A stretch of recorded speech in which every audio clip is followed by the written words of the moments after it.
I was looking out at some of the content and material that's out there that people are actually putting out. So you'll find that a lot of the material, most of the material that's out there, is there to actually educate others about our lives or our products, or to actually to reveal any compelling elements about ourselves, or our elements that we think other people will be attracted to. So whilst this appears to be a sort of an assertive strategy, it is actually a passive strategy, because it requires others to actually connect with us, like a banner on an ad campaign that is just actually waiting to be clicked. So it is we're just hoping that people will be compelled to engage with us in that sense. So that's actually a marketing monologue, because it is not relational monologue. It is not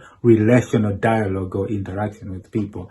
It is on the assumption that we will get to connect people. It's not the actual simulation of the results that are actually memorable for people, because we are not identifying any areas of relevance actually among the people that we are looking to interact with.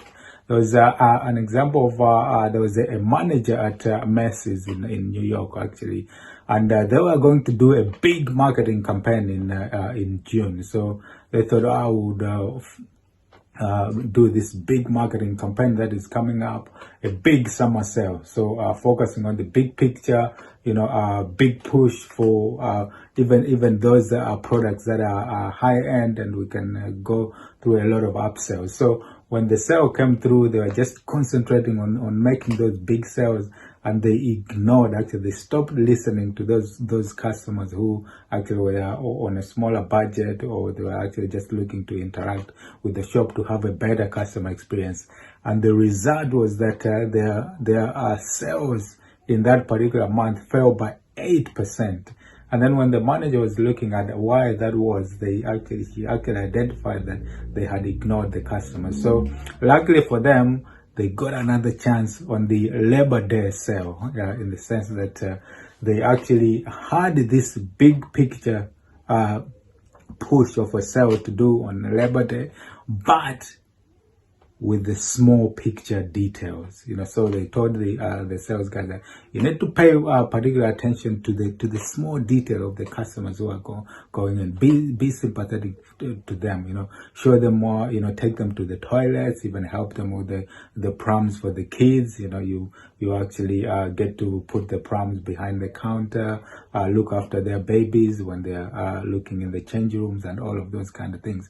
And that is what the salespeople did. They paid a lot of attention, whether the customers bought anything or not. So they would relate to them, talk to them, show them where things were, walk with them, look after their kids, and take care of the prams and all of that, which improved the customer experience. But all along, looking at also at the big brands and the big push for the upsells as well. So when they paid that particular attention to the people felt that their needs, and they were feeling wanted. They were feeling that the shop actually wants them to have a good customer experience. And in that particular sale, the sales were actually increased by 40% just by improving that customer experience. So whilst you have the big picture outlook on things, don't forget the small detail. Don't forget the small one, because it is those small steps, those small details that will take you to the bigger picture. So don't focus on getting just another follower, another customer, but build those long-term relationships by identifying what it is that you can actually relate, how you can make your people around you feel needed and feel that they are important, and that their requirements and their need to feel important is being met by yourselves.